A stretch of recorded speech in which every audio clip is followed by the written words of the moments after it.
Seja bem-vindo ao Direito 4.0. Eu sou Gustavo Miranda e neste podcast converso com as pessoas que estão transformando o direito por meio da inovação, criatividade e tecnologia. Todo mundo sabe que entender sobre gestão financeira é muito importante para escritórios e departamentos jurídicos. Mas na prática, com tantas áreas para nos preocuparmos no dia a dia, ela acaba sendo deixada de lado. Este episódio é um bom ponto de partida para você que anda deixando o financeiro um pouco de lado ou que precisa de algumas alternativas para planejar melhor o seu fluxo de caixa. Nele, eu converso com Gabriel Mancuso, CEO da JustCash, uma startup especialista em auxiliar advogados a manterem sua organização financeira, garantindo agilidade e rapidez no pagamento de honorários advocatícios. Ele é formado em Engenharia de Produção, com especialização em Finanças e Economia na Universidade Federal do Rio Grande do Sul, trabalha com Lautex desde 2016, atua há mais de 10 anos na liderança de equipes e é ex-coordenador do Ciclo Empreendedor. Vamos nessa? Gabriel, seja bem-vindo ao Direito 4.0. Gabriel, por que você acha que nós, advogados, somos tão, assim, né, de uma forma geral, claro, estou generalizando aqui, mas a gente é tão ruim quando a gente vai falar de números, de gestão financeira? Você acha que isso é por causa, obviamente, né, tem o peso aí de que raramente isso é tratado nas faculdades, ou você vê que tem uma causa maior, algum problema maior aí da nossa formação ou de vivência? Primeiramente, muito obrigado pelo convite aí, Gustavo, um prazer estar falando contigo. Acompanho aí um pouco o trabalho do podcast, gosto bastante, então para mim realmente é um prazer. Já respondendo um pouco da pergunta, né, por que será? A gente está envolvido já há bastante tempo aí nesse mercado jurídico e cada vez mais tocando um pouco essa questão do planejamento financeiro para advogados ou da gestão de forma geral para advogados. E eu acredito que a principal causa tem a ver um pouco com o que tu falou, a questão da... Isso não é tratado de forma alguma ao longo da formação do advogado nas faculdades de direito, e o foco das faculdades e o treinamento do advogado é muito técnico. Então, esse foco muito grande na parte técnica acaba deixando de lado todos os aspectos de gestão que são importantes para um escritório ou para qualquer profissional que vai empreender. Então, eu acredito que, vamos dizer assim, é um problema que vem de um foco, que óbvio tem um intuito positivo, de o advogado ser um técnico muito hábil, né, no que ele vai fazer. Então, eu acredito que tem muito a ver com isso, e aí o que acontece é que quando o advogado vai, de fato, viver o mundo real profissional, e principalmente quem vai empreender como autônomo, vai abrir seu escritório, acaba tendo muita dificuldade nessa outra parte que não é técnica, né? Esse é um ponto muito interessante que você falou, né? Você cita várias vezes aí, né? Como empresário que vai empreender. E é uma coisa também que tá ligada com a outra, né? Uma coisa com a outra, que muitos nem se enxergam e não tem nem essa noção de que quem vai ter um escritório de advocacia, enfim, é um empreendedor, né? Tem que ter essa cabeça de empresário, de empreendedorismo, tem que estar antenado nessas coisas e muitas vezes só descobre isso na hora que cai no mercado, né? Exatamente, isso eu acho que é o principal ponto que a gente tem visto aqui ao conversar com nossos clientes ou parceiros, e esse aspecto de o advogado, num primeiro momento, não se enxergar tão claramente como um empresário. Então, se tem uma mensagem que eu fiquei pensando aqui que eu poderia comentar, é essa. O primeiro ponto, quando o cara vai tocar sua vida profissional, seja enquanto autônomo, ou abrindo seu escritório com um colega, com 2 colegas, enfim, ou lógico, daí quando maior também, é que ele é um empresário. Apesar de ele ser um advogado e ele ser, talvez, naquele momento, o principal técnico daquele escritório, ele é um empresário. E em sendo um empresário, um empreendedor, vem muitas funções oriundas disso, né? Como é que ele vai captar clientes, como é que ele vai se relacionar com esses clientes, como é que ele vai cobrar, como é que ele vai firmar contratos e combinados com esses clientes, como é que ele vai receber, como é que depois ele vai contratar pessoas, gerenciar pessoas. Então, tudo isso está em volta do empresário e que é algo que, de forma alguma, é tratado dentro da faculdade e que é o primeiro problema, um dos primeiros problemas lá que o advogado vai enfrentar. E o que isso, assim, né? Você falou, né? A pessoa tem que, quando ela se dá conta disso, né? Que ela é empreendedora e vai atuar como um empresário mesmo, tem várias outras coisas que ela precisa se preocupar, que talvez seja o primeiro momento em que ela vai parar para pensar sobre isso. Mas o que você acha que é mais preocupante, assim, quando a pessoa se dá conta disso? Ela fala, nossa, eu sou empreendedor, eu preciso fazer esse tanto de coisa. Por onde começar? O que eu preciso fazer primeiro? O que eu tenho que focar? A gente sabe que, principalmente em startups também, né? Quando tá num estágio inicial, fazendo paralelo aí com um escritório em início de vida aí, escritório de advocacia, meio que todo mundo tem que fazer um pouco de tudo, ou pelo menos ter uma noção de tudo, porque não dá, o dinheiro não sobra, não dá para pagar uma pessoa para cuidar do financeiro, uma pessoa para cuidar do marketing, uma pessoa para contabilidade, enfim, são muitos custos envolvidos e na maioria das vezes você não tem já esse tanto de cliente para poder bancar esses custos todos. Então, por isso, cada um tem que fazer um pouquinho até a coisa conseguir escalar e você começar a delegar. Então, assim, a minha pergunta seria, qual que é, na sua visão, assim, o primeiro passo que a pessoa tem que dar para, assim que ela teve essa visão de eu sou um empreendedor, o que ela precisa fazer? Perfeito. Eu acho que antes mesmo de começar, vamos dizer assim, já dá para ter uma pequena reflexão, que se eu estou começando sozinho, já é um aspecto assim, bom, então eu sou tudo, né? Eu sou toda a empresa.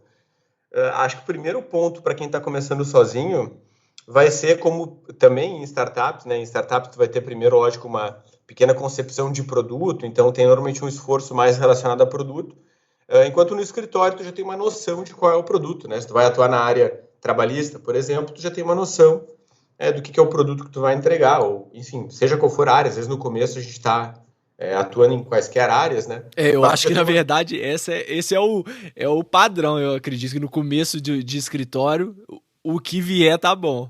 Geralmente é assim, né? As pessoas falam, quem é mais civilista, mais pro lado, né, do direito civil, ele fala assim, eu pego qualquer coisa menos penal. E quem é do penal fala, não, eu pego só penal, mas qualquer coisa que aparecer, né? Não, é verdade. Então, fazendo esse paralelo com a startup, vamos dizer, não existe tão claramente esse problema de produto, né? O produto está definido.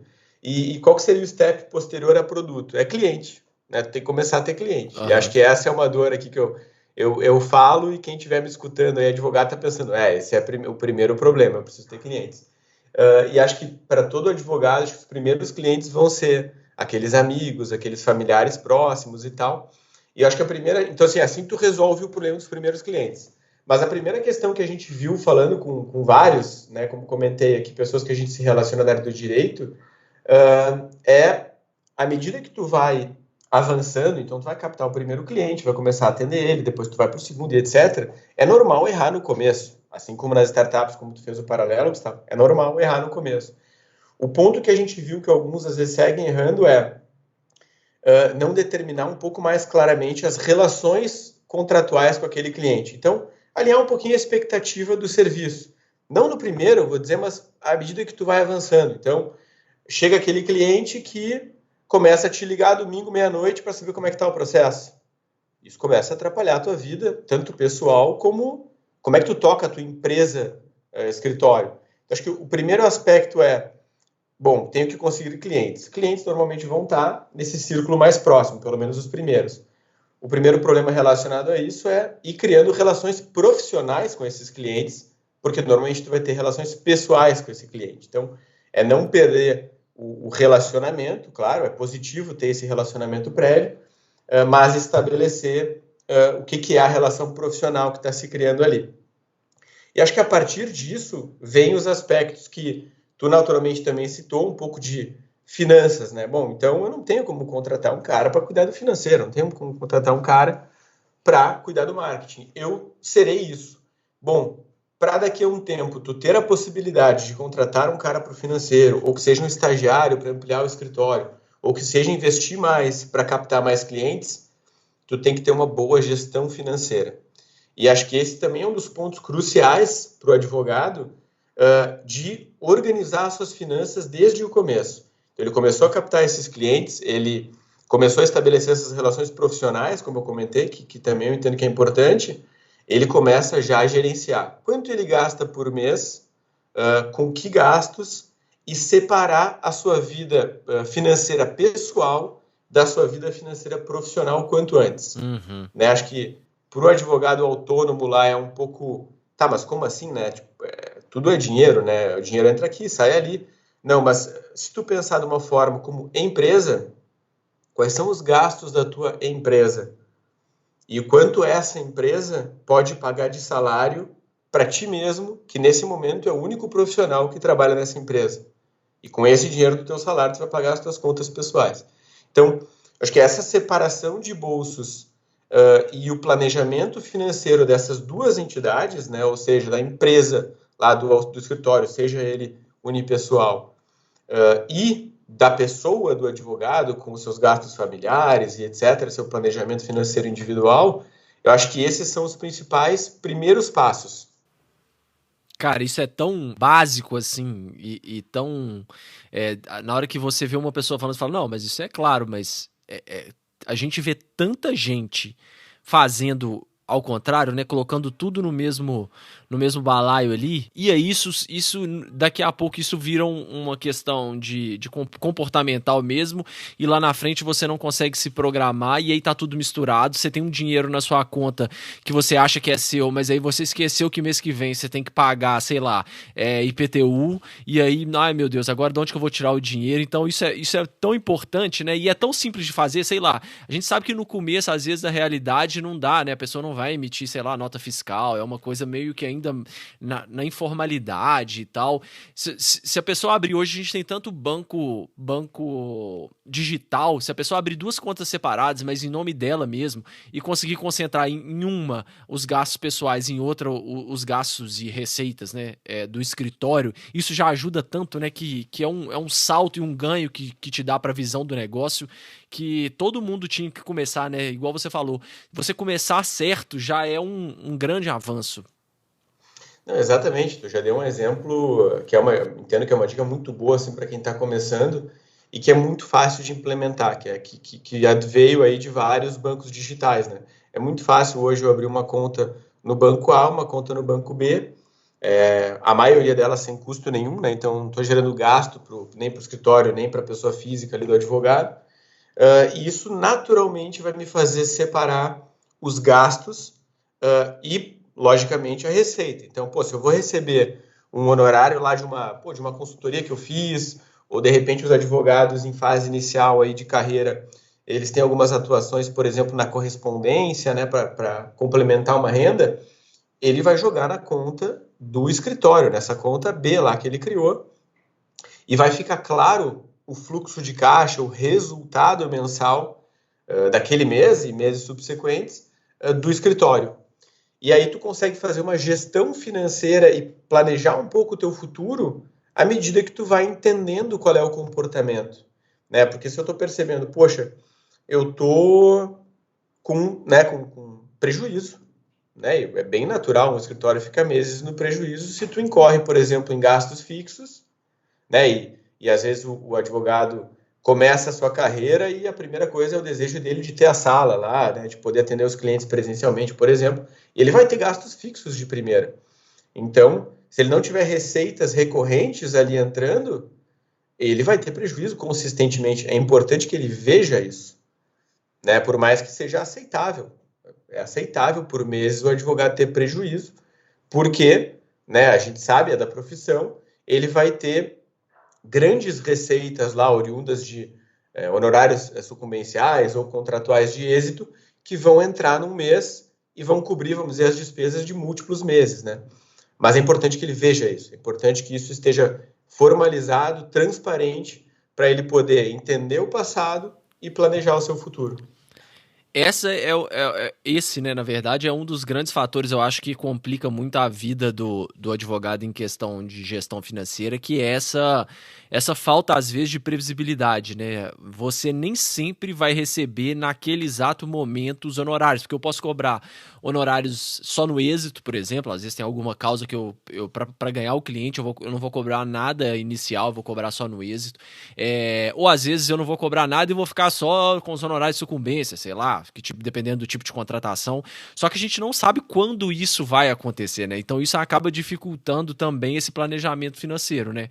Como que o advogado começa, então, efetivamente, já que a gente está falando tanto dessa gestão financeira, planejamento financeiro, como que o advogado ele deve começar esse planejamento? Aí já fica, né? O primeiro passo, se você não tem nada, meu amigo, pelo menos concentre cada gasto e receita numa conta individualizada, né? Se você já tem uma empresa, já tem um escritório, ótimo, siga fazendo isso, mas o passo seguinte é fazer essa gestão. Como que isso deve acontecer?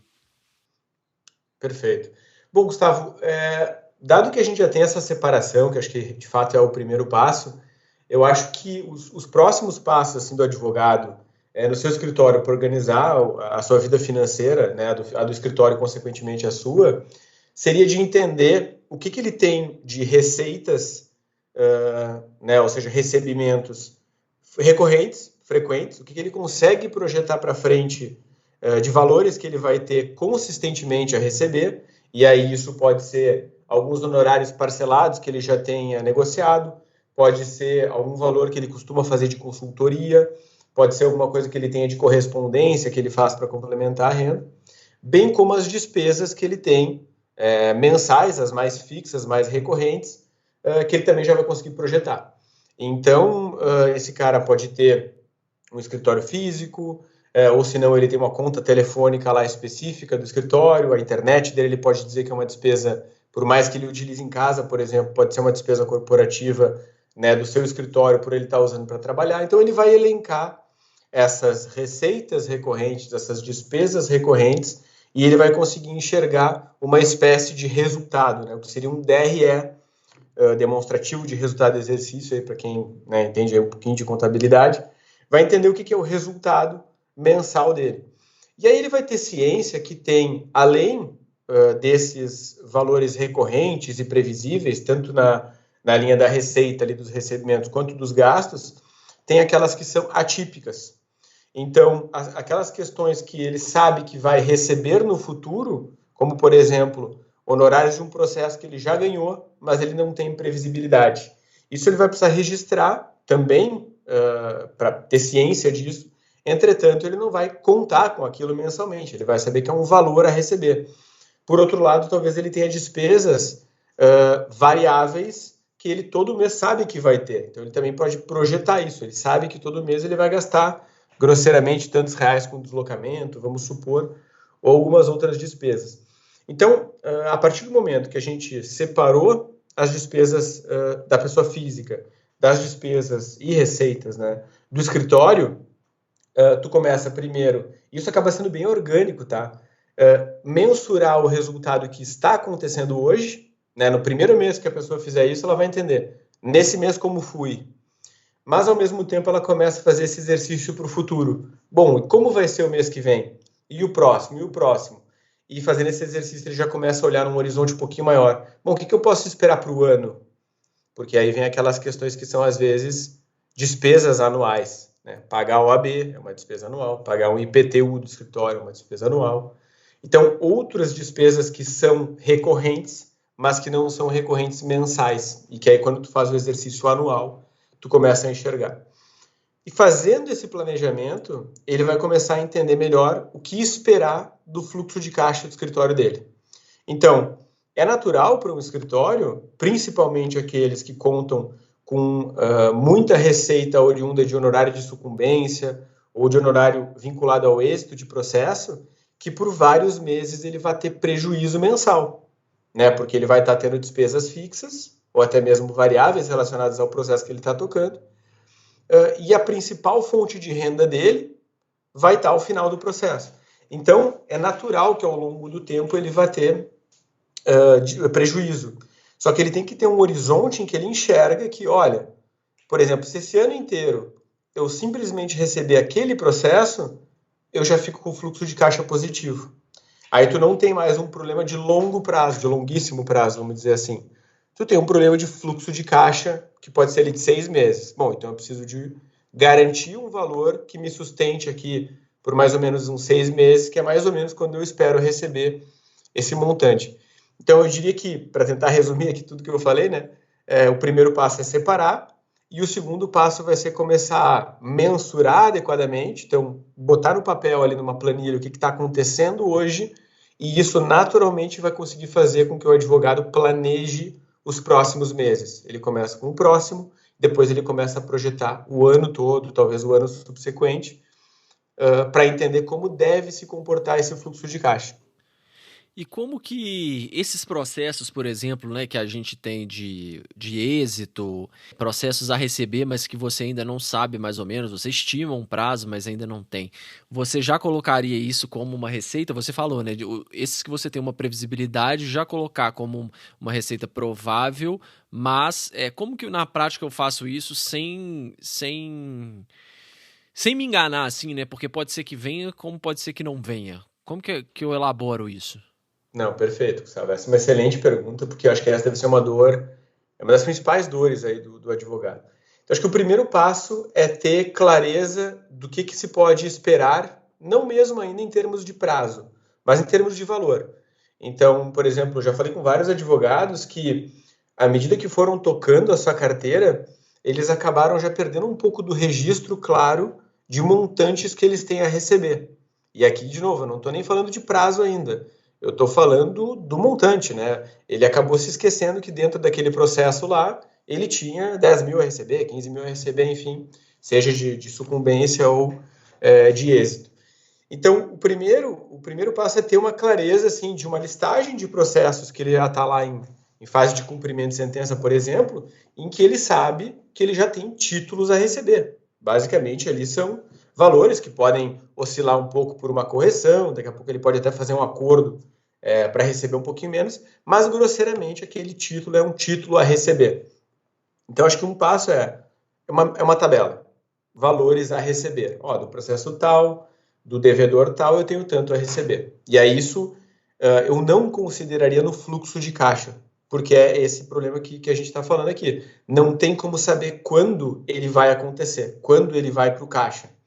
Mas pelo menos eu tenho uma noção de quanto eu tenho nesse montante, e até dá para o cara presumir ali, né? Esse aqui eu acho que eu recebo esse ano, esse aqui no ano que vem. Então dá para ter um planejamento grosseiro, mas eu não planejaria ele dentro do caixa.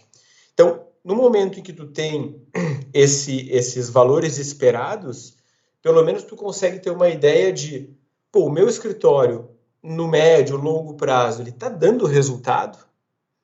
Porque pode ser que, porventura, mesmo recebendo esses montantes nesse ano, por exemplo, ainda assim tu pode ter um problema de resultado, de fluxo de caixa, né? Ainda assim tu não sustenta gastos, ou tu fica muito no 0 a 0, daqui a pouco tá cobrando muito pouco dos clientes e não tá sobrando.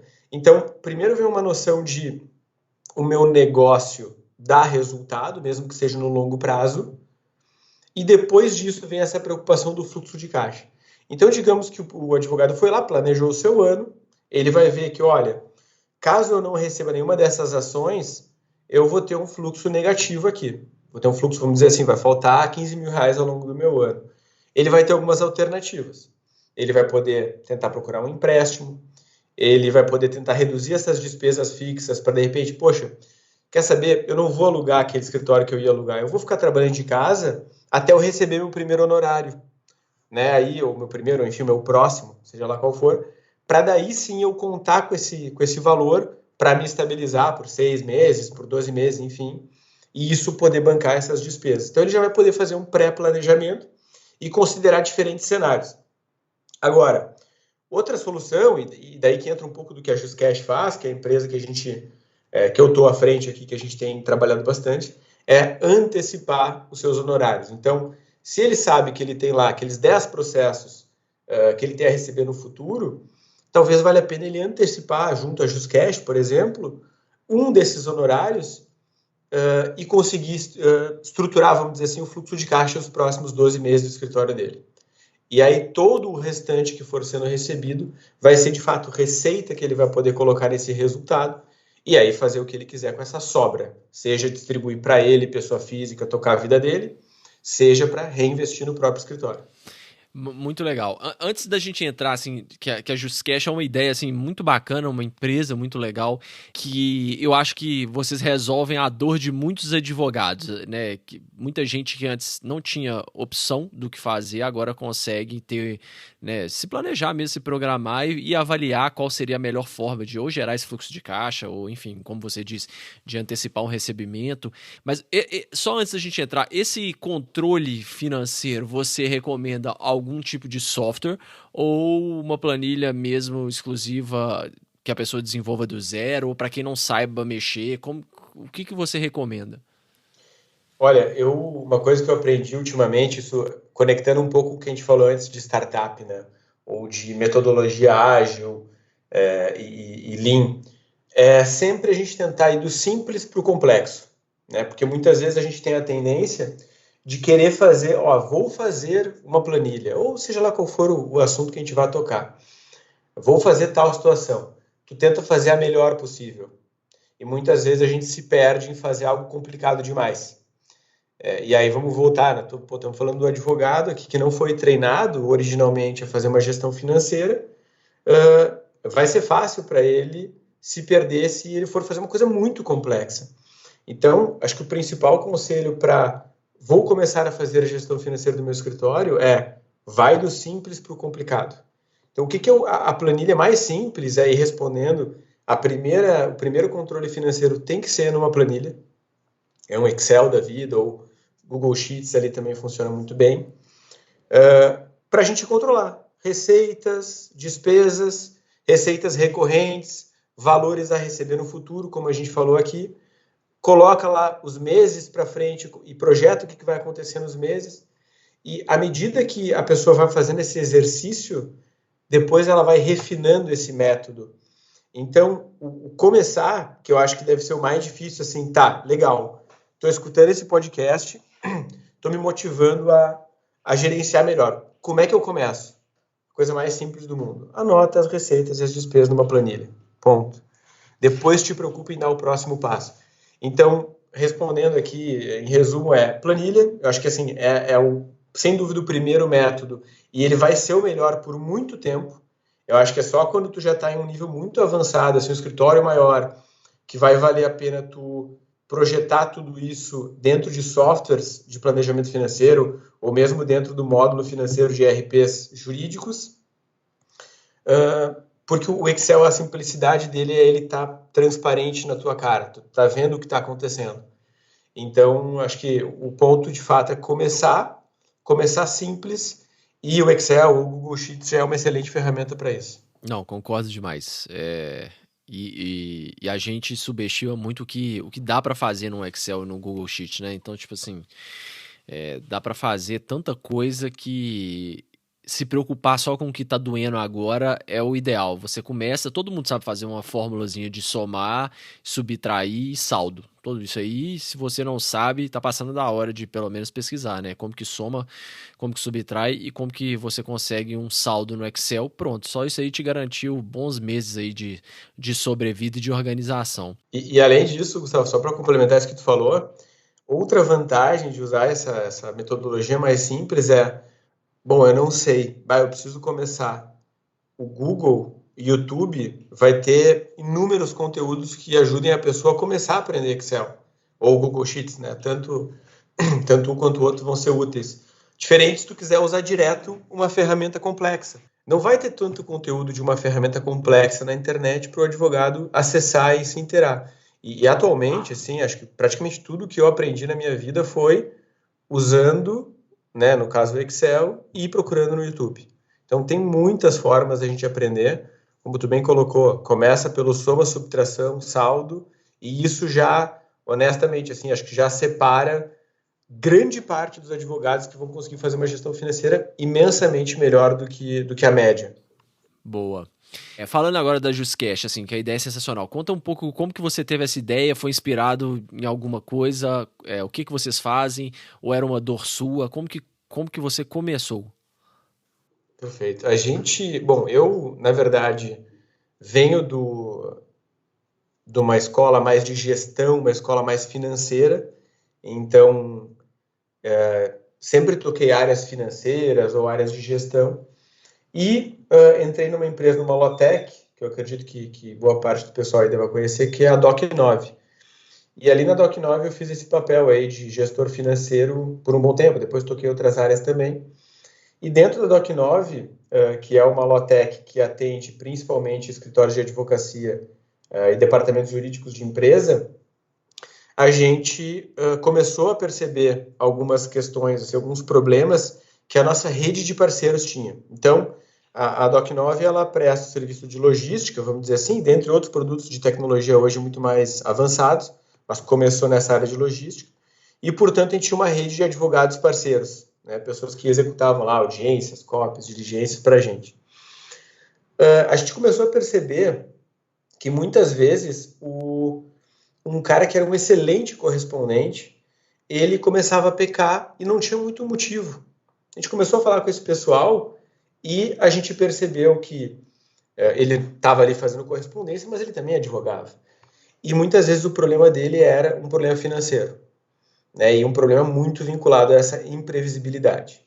Então isso ficou na nossa cabeça. Poxa, a gente tem que dar um jeito de ajudar esse pessoal, num primeiro momento para ajudar a própria Doc9, mas assim, o mercado provavelmente tem esse problema. Aí durante a pandemia, acho que foi para vários negócios foi algo que mudou o jogo, né? E não foi diferente no nosso, a gente foi super impactado ali com a parada do judiciário.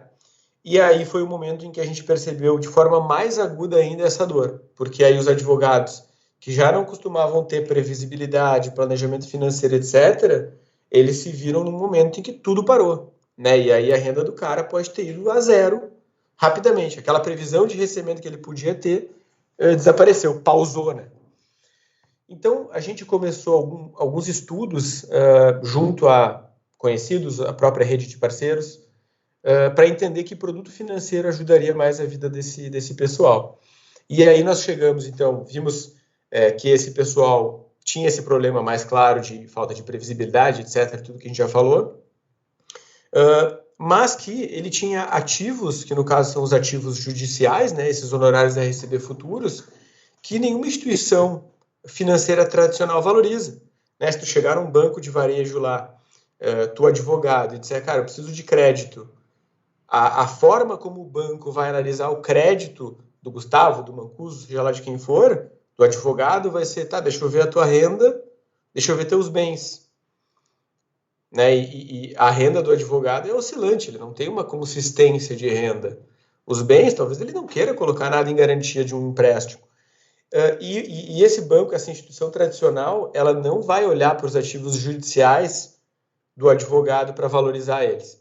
Então, o nosso insight foi nesse sentido. Olha, então tem todo um pessoal aqui, esse pessoal tem um problema financeiro acima da média das pessoas, o brasileiro, na média, já tem esse tipo de problema, mas o advogado tem um problema mais agudo. As instituições financeiras não olham para ele adequadamente e ele ainda por cima tem ativos. Só que essas instituições não valorizam esse ativo.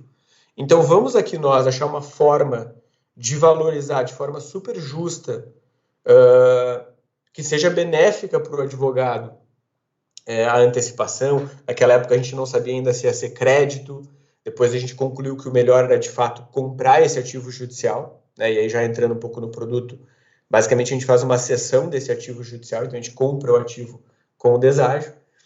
A gente percebeu que esse era o melhor produto para o advogado, porque ele poderia antecipar parte, como eu falei antes, né, dos seus ativos futuros, dos seus valores a receber, esses honorários, organizar a vida financeira dele e aí poder aguardar alguns deles pelo recebimento. Ele não precisa antecipar tudo, né?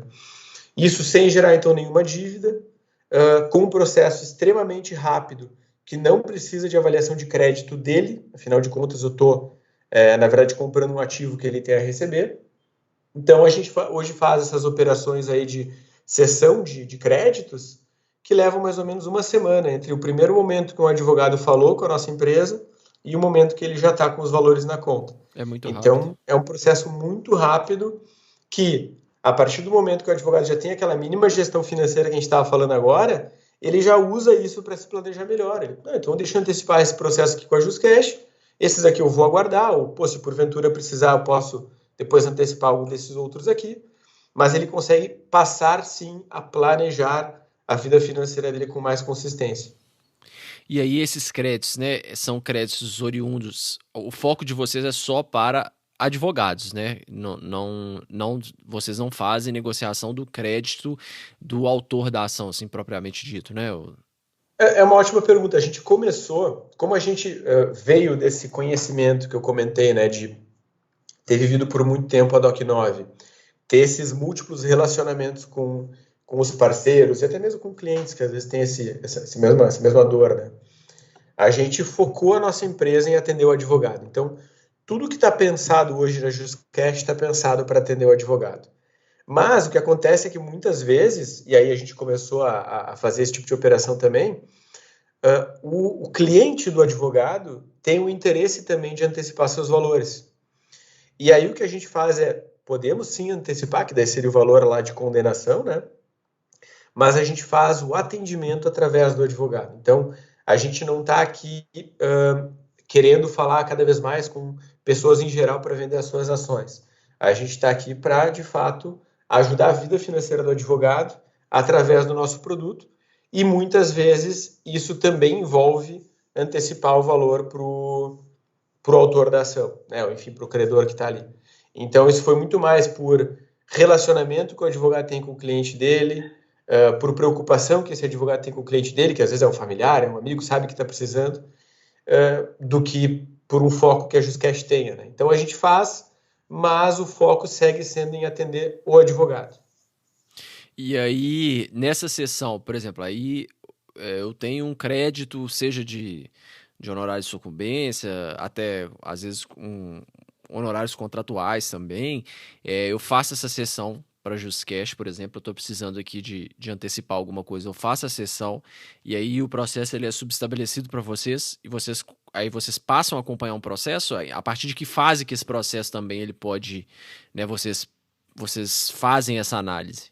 Não, perfeito. A gente faz qualquer processo que já esteja em fase de cumprimento de sentença. Então, a gente não faz, vamos dizer, pré-trânsito em julgado, porque ainda não está formado, vamos dizer, esse ativo a receber, né? Ele não é certo aquele êxito, né? Então, a gente faz qualquer processo transitado em julgado, desde a primeira etapa. Então, alguns clientes, por exemplo, que fizeram a petição inicial aqui de cumprimento e já vem falar com a gente. Então, desde o início do cumprimento até a fase final. Pode estar já alvará expedido, um RPV expedido, a gente também faz antecipação de RPVs. Então, em toda essa cadeia, a gente consegue fazer antecipação. O que acontece com o processo como a gente normalmente está comprando somente o valor do advogado, na imensa maioria dos casos, o advogado vai seguir vinculado ao processo. Então, ele vai seguir lá como o principal patrono da ação. O que ele faz ele peticionar no processo para o nosso contrato, dizendo, olha, a partir de agora, esse crédito específico aqui, por exemplo, de honorário de sucumbência, o credor é a JustCash, e ele nos dá um subestabelecimento para fins de recebimento daquele ativo. Mas o que acontece ele tende a seguir acompanhando a ação, né? Tem o cliente dele do outro lado, muitas vezes tem honorários contratuais associados ao processo ainda, e a gente criou toda uma plataforma de tecnologia aqui para acompanhar esse processo também, e muitas vezes até auxiliar o advogado, porque como a gente tem alguns sistemas automatizados e alguns procedimentos já padronizados de acompanhamento processual, muitas vezes a gente é notificado até antes do advogado perceber que teve alguma movimentação, que ele pode peticioná-lo do processo para acelerar o recebimento do autor, por exemplo, ou do honorário contratual dele.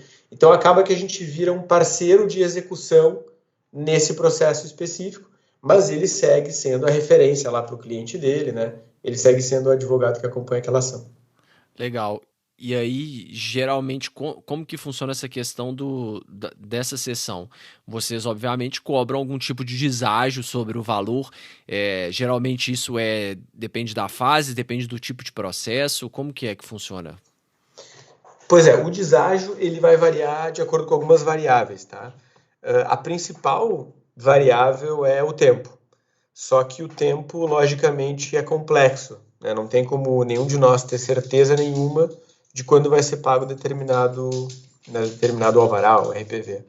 Então, o que a gente construiu aqui foi um algoritmo. Então, a gente capturou dados aí em larga escala de vários tribunais e a gente criou um algoritmo preditivo. Então, hoje, nós conseguimos ter um certo nível de certeza, ou assim, uma maior probabilidade, vamos dizer assim, de que determinado processo vai ser pago em 12 meses, 17 meses, enfim. Então, a gente tem um algoritmo preditivo. Ele vai nos dizer, a grosso modo, quando o ativo deve ser recebido, e essa vai ser a principal variável que vai definir quanto de deságio precisa ser cobrado. Então, acho que sim, se alguma pessoa for ver outras empresas que fazem compra de ativos judiciais, eu tenho certeza que a nossa vai ser uma das de menor deságio possível, exatamente pelo fato da gente conseguir ter um algoritmo preditivo muito bom, e por a gente estar se colocando, como comentei aí, ao lado do advogado co-executando, a gente consegue acelerar muitas vezes alguns recebimentos, e aí com isso a gente consegue trazer um deságio mais agressivo, vamos dizer, mais competitivo. Como que está isso hoje, assim, na média de mercado, né? O mercado tem cobrado quanto e vocês, mais ou menos, assim, só para a gente ter uma noção de como que funcionaria um planejamento desse? Perfeito. De tudo que a gente enxerga de mercado, e daí, claro, o mercado vai depender. Às vezes uma empresa trabalha com um tipo de ação, pode ser focado, né? Então, eu não quero aqui ser leviano, mas o que a gente tem visto de mercado são cobranças, em geral, na casa aí dos 40% de deságio, 50% de deságio, ou seja, o advogado vai estar recebendo aí 50%, 60% do valor original desse ativo, enquanto a JustCash tem cobrado aí em torno de 20% a 30%. Então, a gente faz o deságio normalmente entre 20% e 30%, algumas exceções que podem ser um pouco acima de 30%, mas o que a gente faz sempre com o advogado é até explicar um pouco assim, olha, o deságio nesse caso aqui precisa ser, por exemplo, 35%, mas é porque aqui está indicando que talvez ele vai levar muito tempo, se ele chegar nessa fase aqui do processo, o algoritmo está me dizendo que eu já conseguiria operar num deságio menor. Então, a gente é sempre muito transparente, muito claro com o cliente para não ter nenhum tipo de frustração, vamos dizer assim, né? Mas em termos globais, assim, a gente opera entre 20 e 30 na imensa maioria dos casos, enquanto que a gente vê de concorrência, assim, e que não tem nenhuma focada em advogado, na prática, daí é todo mundo comprando quaisquer ativos judiciais, está mais próximo dos 40% a 50%. Isso é muito legal, você usar a tecnologia para ter uma assertividade maior e, consequentemente, reduzir aí o custo do seu produto. Isso é muito legal, né? E da onde que surgiu essa ideia, assim, de desenvolver uma ferramenta mais precisa para que vocês conseguissem ter uma competitividade ainda maior no mercado? Olha, eu acho que isso é um pouco do espírito empreendedor mesmo, assim, sabe? Aquela questão de tu olhar para uma situação e saber que dá para fazer melhor, né? E saber, já tem um pouco, lógico, tem um bom conhecimento de tecnologia, muito de tudo que a gente já construiu na Doc9, então acessar aquele conhecimento, obviamente, possibilitou que a gente desenhasse essa solução, né? Mas acho que o que mais move, e eu acho que qualquer empreendedor deve pensar assim, talvez ele nem racionalize isso, mas está no âmago dele, que é fazer melhor, fazer diferente. Então, eu diria que foi a conjunção dessas duas questões, assim, um desejo de fazer melhor e saber que é possível, e já ter acesso a alguns conhecimentos, tanto de captura e estruturação de dados, que é importante para a gente poder fazer essa grande base de dados, que é o material com que a gente trabalha para fazer o algoritmo, e esse conhecimento de ferramentas estatísticas para poder chegar nessa fórmula matemática preditiva, né? Então, acho que essas duas coisas. Esse algoritmo, ele consegue... Tem algum tipo de alimentação? Fico curioso, assim, para saber a respeito de execuções frustradas, por exemplo, que vão acontecer e imagino eu, né, que está aí no risco do negócio, e é por isso também que tem o deságio. Esse algoritmo, ele também consegue passar uma probabilidade de, olha, essa execução aqui tem grande chance de ser frustrada ou não? Isso é uma coisa que ainda não está no radar de vocês. Boa pergunta. A gente começou esse negócio, está operando firmemente aí há um ano e pouco, tá? E a gente começou o negócio, que daí vamos recapitular, né? Tem uma dor muito aguda no mercado para os advogados, ninguém atende muito bem esse cara, e esse cara tem um grande volume de ativos que tem valor que ninguém valoriza. Se a gente for pegar esse grande valor em ativos, a gente poderia desdobrar ele em, primeiro, grandes ações, médias e pequenas, vamos dizer assim, para fazer de forma simplificada, e devedores mais ou menos líquidos, certo? Então, tu ganhou lá um processo de um grande banco, por exemplo, tu vai ter uma certa certeza que vai ser pago. Diferente se tu ganhou de uma microempresa aqui do interior de São Paulo, né? Seja lá qual for a empresa. Então, esses ativos eles vão ter diferentes níveis de risco / liquidez. A JustCash ela começou operando e segue operando em ativos de baixíssimo risco, ou seja, ativos em que o devedor é sólido. E aí nós vamos falar de grandes bancos, de grandes instituições financeiras em geral, seguradoras, ou grandes empresas do varejo, grandes indústrias, que a gente sabe que para uma determinada ação que espera ser paga dentro de 24 meses, por exemplo, a chance de não pagar é muito baixa. É muito baixa, ela tende a zero. Então, o algoritmo que a gente desenvolveu, ele não foi focado em pegar esse tipo de problema que tu citou.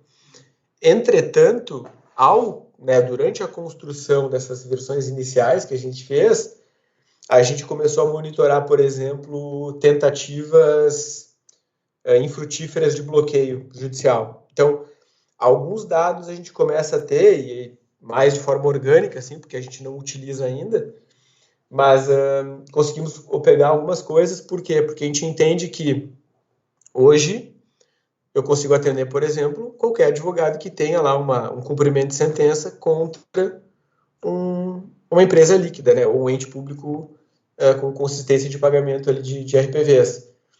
Mas se ele tem um ativo a receber de uma empresa média, de uma empresa pequena, ou até mesmo de uma pessoa física, que pode ser sólida financeiramente e ter baixo risco, hoje eu não atendo ele. Então, esse é um futuro para a gente. Criar também através de tecnologia, porque é super possível, formas de entender, de expandir essa abrangência, vamos dizer assim.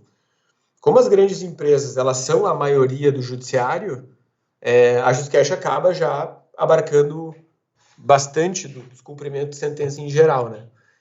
Hoje, assim, em torno de 85% dos cumprimentos estão relacionados a devedores líquidos, tá? Então, quem a gente não está atendendo são os outros 15 a 20. É pouca coisa.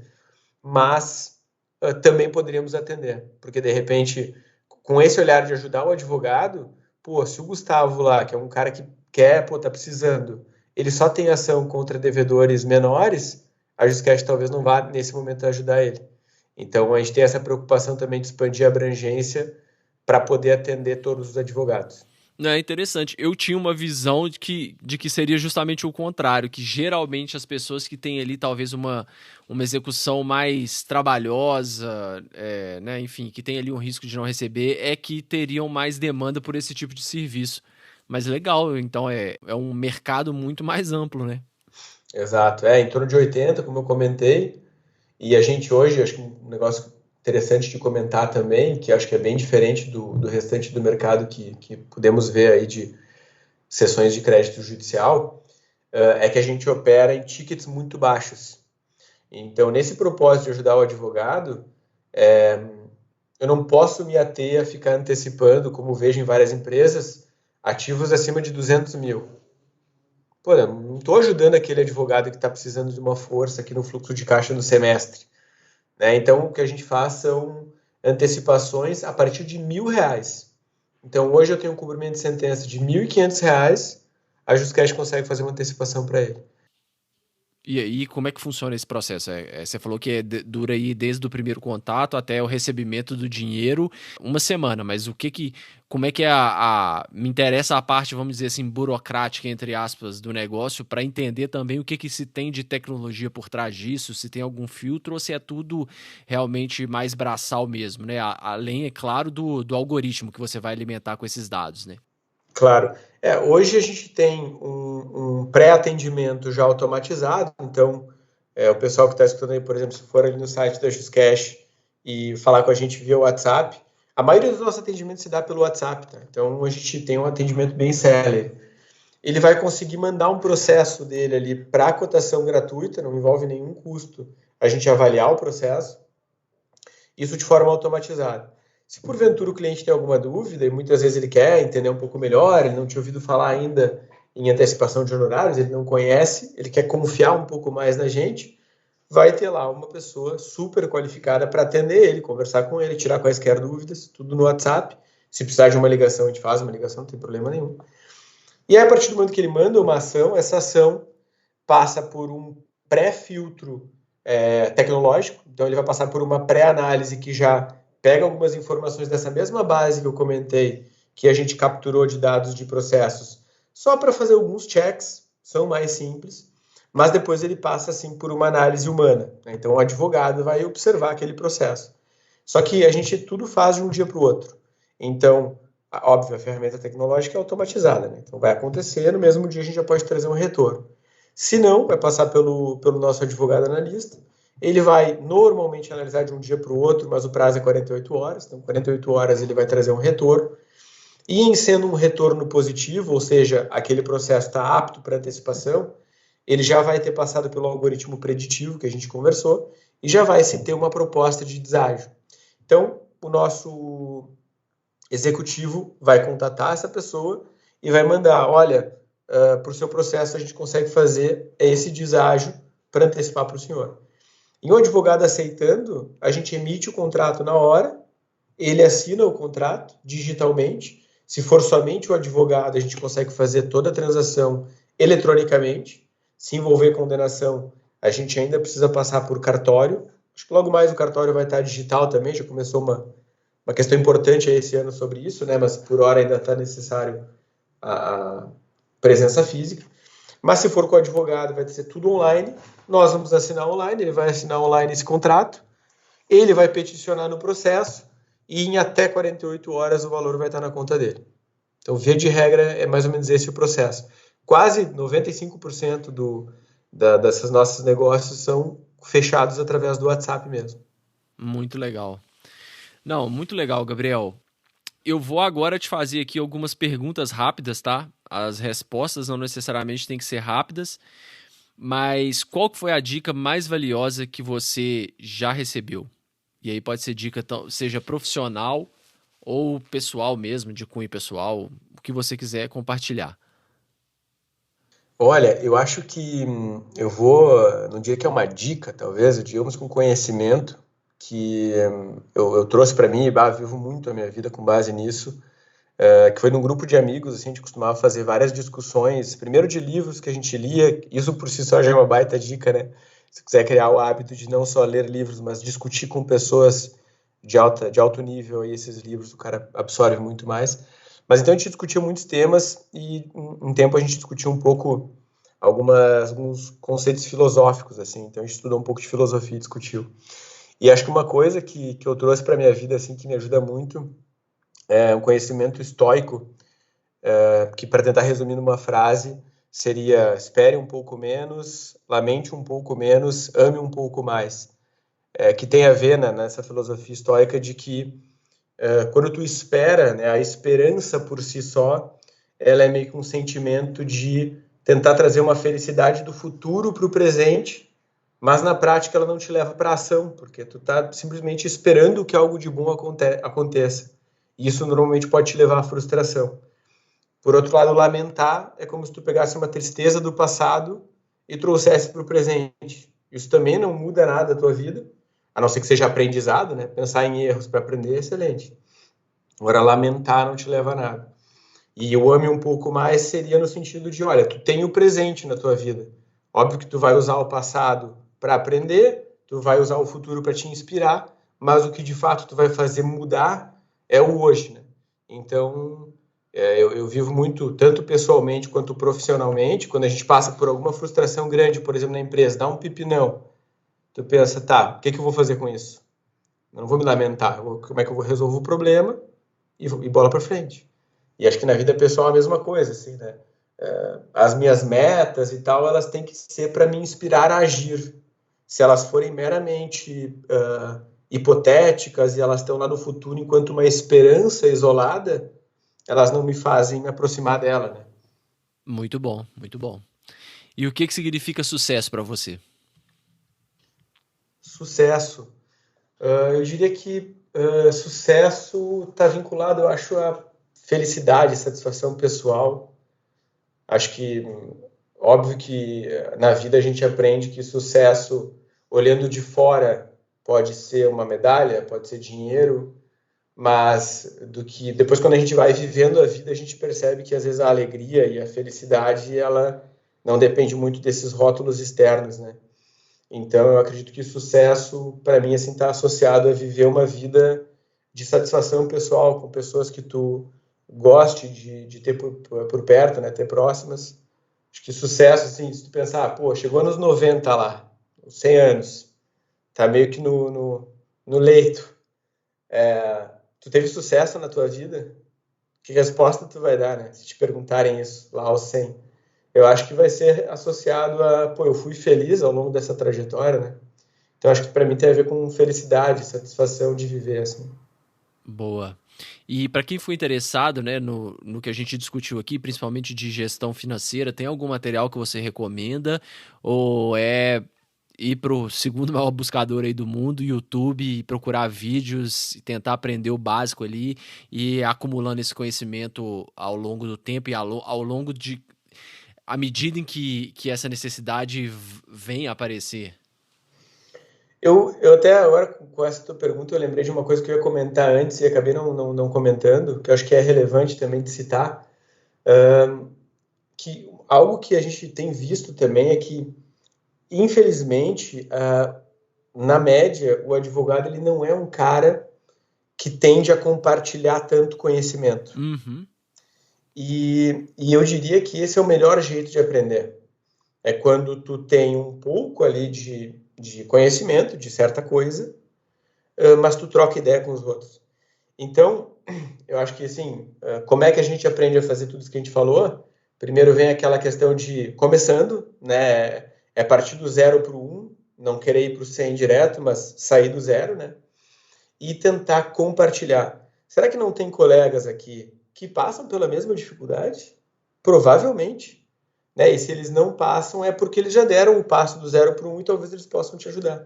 Então, eu acho que tem um pouco de... No direito, assim, tem um pouco de um clima de ego, sabe? Orgulho, e acaba não tendo tanto compartilhamento. Uhum. Então, acho que troca de informação... Ao invés de eu começar sozinho a minha gestão financeira do escritório, eu vou criar um grupo aqui com mais 3, 4 amigos que eram colegas de faculdade, que estão com seus escritórios ou estão atuando também, e nós vamos junto criar o nosso controle financeiro, né? O planejamento financeiro, até mesmo gestão, né? Como a gente estava falando no começo do papo, cada autônomo tem uma empresa na mão. Como é que esses caras captam clientes? Como é que esses caras fazem relacionamento com o cliente? Como é que eles contratam? Como é que eles demitem? Como é que eles promovem? Então, tem muita experiência que pode ser trocada e o cara do lado está vivendo o mesmo problema. A gente não para pensar muito que no universo de mais de 1 milhão de advogados, com quase certeza absoluta, vão ter mais pessoas com exatamente o mesmo problema que você está passando, né? Então, assim, se você pega um número gigantesco como esse, estatisticamente vai ter. Por mais que a gente ache, né, que, nossa, isso aqui é só comigo que acontece e tal, não é. Muito provavelmente tem outra ou outras pessoas passando pela mesma dificuldade. Então, quando esse conhecimento começa a ser compartilhado, além do fato de ter uma informação mais acessível, a gente consegue acelerar e melhorar esse conhecimento disponível de uma maneira mais veloz, né? Exato. E acho que é muito comum, assim, a gente ter, por exemplo, digamos, eu, sei lá, sou advogado, começo a atuar mais numa parte civil, acabo indo mais para um direito bancário da vida, e eu tenho um amigão lá que ele trabalha com trabalhista.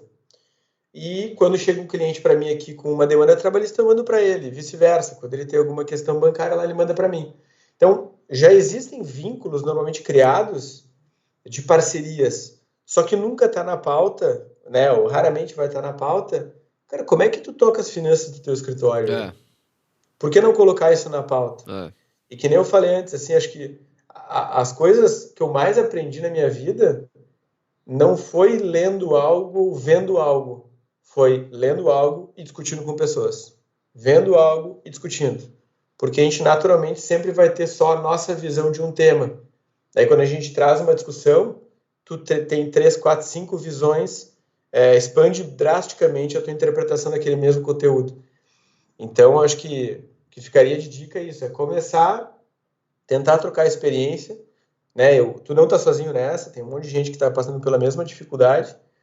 Começar no Excel, bem simples. Até depois eu posso mandar ou disponibilizar de alguma forma, mas a gente tem uma planilha que pode ser um primeiro step do advogado para organizar suas finanças. A gente vai publicar no nosso site também. Então pode ser um material de start aí para o pessoal. Legal, vou colocar aqui na descrição do episódio, então. Perfeito. Aí o pessoal pode olhar aí. Mas eu acho que é isso, assim, é começar, contar com os outros e usar bastante na internet, que já tem bastante material sobre isso. E para quem quiser te acompanhar aí na internet, quais redes sociais que você usa? Olha, eu sou um cara não sou tão ativo em redes sociais, tá? Mas acho que pode me seguir lá no LinkedIn, eu sou Gabriel Mancuso, no Instagram também, gabriel.mancuso.